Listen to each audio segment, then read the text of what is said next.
Hello, आपका स्वागत है class math with Krishnakant.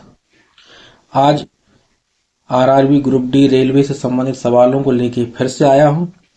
NTPC, ALP, JEE में जो परीक्षा में पूछे गए पुराने वर्षों में, उन सवालों को बेहतर सॉल्यूशन के साथ लाया हूँ। आप हमारे चैनल से जुड़िए, लाइक कमेंट कीजिए और चैनल को सब्सक्राइब करना ना भूलें। आइए सवालों को पढ़ते हैं और हल करते हैं। कक्षा X में छात्रों की कुल संख्या 140 है और लड़कों का लड़कियों से अनुपात 2:3 है। यदि 50% लड़के और 33.33% लड़कियों को स्कूल में प्रतियोगिता के लिए चुना जाता है, तो अचयनित लड़कियों से प्रतिशत ज्ञात कीजिए। कुल छात्र 140 हैं, लड़के लड़कियों का औसत 2 और 3 है, यानी 5 यूनिट की वैल्यू 140 हो जाएगी। 5 यूनिट की वैल्यू 140 है, तो 1 यूनिट की वैल्यू 5 दूनी 10, 5 अट्ठे 40, 28 हो जाएगी। ठीक है, तो लड़के हो जाएंगे कितने? लड़कों की संख्या हो जाएगी 2 गुणे 28, 56 हो जाएगी। लड़कियों की संख्या यानी गर्ल्स हो जाएंगी आपकी 3 गुणे 28, तो ये हो जाएगी 84। लड़की लड़कियां हमें पता चल गई। अब हमसे कहा कि प्रतियोगिता में हिस्सा लिया जाता है उनमें 50%, तो 50% का मतलब क्या हुआ? इनका आधा, तो 56/2, तो माइनस के 28, और इसमें 33.33 का मतलब क्या होगा? 1/3, तो 84 का 1/3 निकाल लेंगे अपन। इसमें भी 28 घट जाएगा, तो जो अचयनित लड़कियां आ जाएंगी, अचयनित 28 बचेगा।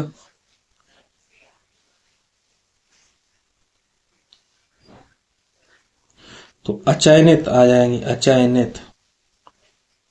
अचयनित लड़कों की संख्या 28 और अचयनित लड़कियों की संख्या आ गई 56। ठीक है, हमसे पूछा है अचयनित लड़कों का, यानी कि 28/56 का परसेंटेज पूछा गया है। तो 28 दूनी 56, 50, यानी कि 50% अपना आंसर हो जाएगा। अगला सवाल हल करते हैं। एक आयत की भुजाओं के मापन के दौरान त्रुटिवश उनका माप 10% व 8% अधिक प्राप्त होता है। इसकी क्षेत्रफल में होने वाली त्रुटि का प्रतिशत ज्ञात कीजिए।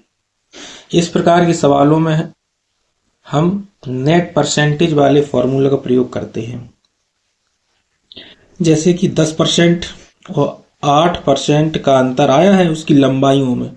क्षेत्रफल क्या होता है? लंबाई गुणे चौड़ाई। जब कोई चीज उसके गुणनफल के रूप में बढ़ती घटती है तो हम नेट परसेंट निकालते हैं। तो इसमें हम क्या करेंगे? 10% की वृद्धि है तो 10% प्लस 8% की भी वृद्धि है, प्लस दोनों का गुणनफल बटे 100। इस फॉर्मूले का प्रयोग करेंगे अपन। तो जी हो जाएगी 10 8 18 प्लस के 0.8% नेट परसेंट, तो जी 18.8% अपना आंसर आ जाएगा। 18.8% सी है अपना आंसर। अगला सवाल हल करते हैं। 2400 के 12% में क्या जोड़ा जाए कि योग 5400 के 18% के बराबर हो जाए? 2400 में ऐसा कोई संख्या जोड़नी है। 2400 के 12% में क्या जोड़ा जाए कि योग 54% के 18% के बराबर हो जाए? यानी कि इनके कहने का मतलब जो जोड़ने वाली संख्या x है, तो x बराबर हम सीधा लिख देंगे, यानी 5400 का 18% माइनस के 2400 का 12%। अपन से वो इस चीज को हल करवाना चाह रहा है सवाल में, तो अपन इसको हल कर लेंगे। तो 54 गुणे 18 हो जाएगा जी, और जी 24 गुणे 12 हो जाएगा।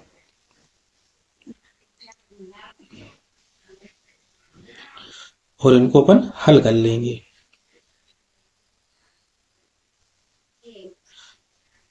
18 चौक 72, 18 पंचे 90, 9 और 7 972 हो गए। 12 चौक 48, 12 दूनी 24, 4 28, 12 में से 8 गए 4 बचे, 17 में से 9 गए 8 बचे, 3 गए 6 बचे। जी अपना आंसर आ जाएगा। अगला सवाल हल करते हैं। एक परीक्षा में 55% अभ्यर्थी अंग्रेजी में, 35% अभ्यर्थी गणित में उत्तीर्ण हैं। एक परीक्षा में 55% अभ्यर्थी अंग्रेजी में, 35% गणित में और 20% अभ्यर्थी दोनों विषय में, यानी इंग्लिश और गणित यानी कि मैथ, इसमें पास होने वाली संख्याएं हैं, इसमें है 55%, इसमें है 35%, इन दोनों विषयों में है 20%। 20% उत्तीर्ण हो गए हैं। तो नेट उत्तीर्ण कितने होंगे? नेट जो पास होंगे उनका परसेंटेज हमें निकालेंगे। तो 55 प्लस के 35 माइनस के 20, जो बीच में होते हैं उभयनिष्ठ होते हैं उनको माइनस करते हैं, तो अपना आंसर हो जाएगा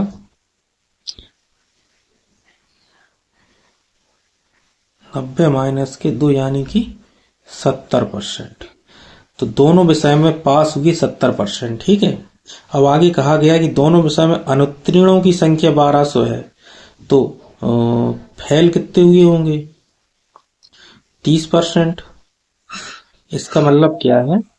30% की वैल्यू है 1200। टोटल अभ्यर्थियों ने परीक्षा दी तो वो 100% होंगे, तो 100% की वैल्यू अपन से पूछी है, तो 1200 बटे 30 इंटू 100,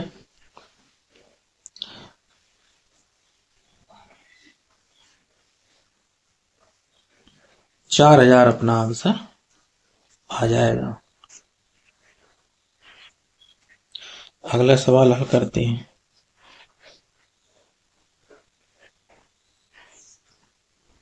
यदि एक विद्यार्थी ने किसी संख्या को 3/4 के स्थान पर 4/3 से गुणा कर दिया है, तो गणना में त्रुटि का परसेंटेज ज्ञात कीजिए। इस सवाल को अपन x मान के यदि करते हैं तो अपन को कैलकुलेशन थोड़ी बड़ी पड़ जाती है। ये संख्या छोटी छोटी है इसलिए इतनी दिक्कत नहीं है, अपन x मान के भी कर सकते हैं। लेकिन जब संख्याएं बड़ी बड़ी हो तो अपन लोग क्या किया करें इस सवाल में, जैसे ये 3/4 है, ये 4/3 है, तो जो हर में संख्या है, जैसे 4 है, ये 3 है, तो हम इनका एलसीएम ले लिया करेंगे। 4 और 3 का एलसीएम ले लेंगे तो कितना आएगा? 12। तो वो संख्या जो है वो संख्या हो जाएगी अपनी 12। ठीक है। अब उसका कहने का मतलब यह है कि 3/4 के स्थान पर 4/3 से गुणा कर दिया, यानी कि जब 4/3 से गुणा कर देंगे तो कितना आ जाएगा? 16। लेकिन करना किससे था? 3/4 से। 9 लाना तो कितनी की इसमें कमी हो गई? 7 की, यानी कि 7/16 की त्रुटि हो गई। इस चीज को अपन हल कर लेंगे। 7/16, 16 की वैल्यू होती है 6.25%। 1/16 जब हम निकालते हैं तो 6.25% आता है। तो 7/16 कितना हो जाएगा? 7 गुणे 6.25%, गुणा कर दो। 7 पना 35, 7 दूनी 14, 3 17, 7 6 42, एक 43.75। तो जहां में आंसर हो जाएगा अपना जी वाला लगभग। अगला सवाल हल करते हैं। किसी गांव की जनसंख्या 4 लाख है थी। इसमें पहले वर्ष में 20% की वृद्धि, दूसरे वर्ष में 30% की वृद्धि हुई। इन 2 वर्षों के बाद उसकी जनसंख्या कितनी होगी? तो इस प्रकार के सवालों को अपन या तो इन्हें सॉल्व कर लो, या तो पहले वर्ष 20% की वृद्धि हुई तो 120/100 हो जाएगा, और 130/100 हो जाएगा। इसको सॉल्व कर लेंगे तो अपना आंसर आ जाएगा। या फिर इसमें अपन ऑप्शन का सहारा ले सकते हैं। यहाँ 12 और 13 आया है तो अपन ऐसा नंबर ढूंढेंगे इनमें ऑप्शन में जो 12 से कटने वाला हो और 13 से कटने वाला हो। तो पहले 13 का चेक करेंगे अपन। 13 का चेक करेंगे तो 13 से जी कटेगा? नहीं कटेगा। 13 से जी कट जाएगा?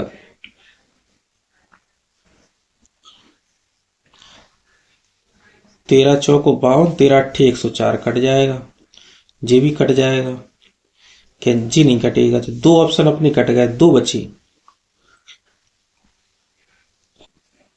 तो अब 12 से चेक करेंगे। 12 से कटने वाला नंबर सिर्फ जे ही है, इसलिए अपना आंसर जे हो जाएगा।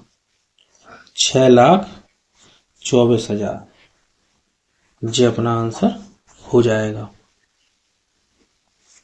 अगला सवाल हल करते हैं। यदि तेल की कीमत में 45% की वृद्धि हो जाती है तो एक परिवार को अपनी खपत में कितने प्रतिशत की कमी करनी चाहिए ताकि खर्च वही बना रहे? खर्च वही बना रहे यानी कि जो एक्सपेंडिचर बराबर होता है कीमत इनटू खपत। अगर खर्चा अपन को सेम रखना है तो कीमत अगर बढ़ेगी तो खपत कम होगी। इनका रिलेशन आपस में व्युत्क्रमानुपाती होता है। तो कीमत 45% की वृद्धि हो गई। 45% का मतलब क्या होगा? 45/100। 5 नम 45 यानी कि जो कीमत है पहले 20 रुपए थी, अब हो गई 9 रुपए, यानी कि बढ़ के 29 हो गई। तो यहां अपन की 29 से 20 करनी पड़ेगी। तो कितनी कमी करनी पड़ेगी? 9 की खपत में। तो 9/29 गुणे 100, ये चीज अपन को निकालनी है। इनका रिलेशन विपरीत का होता है ना। ये चीज सेम रखी जाती है तो इनका जो रिलेशन होगा वो इसके व्युत्क्रमानुपाती होता है। इसको सॉल्व कर लेंगे अपना आंसर आ जाएगा। इसको सॉल्व करेंगे अपन तो 29 का अपन भाग दे देंगे 900 में। ठीक है, 3 बार जाएगा। 3 नमा 27, 3 दूनी 6, 2 8, 3 30 बचेगा। 1 बार जाएगा 29, तो ये आ जाएगा अपना 31 सही 1/29। 31 सही 1/29। अगला सवाल हल करते हैं।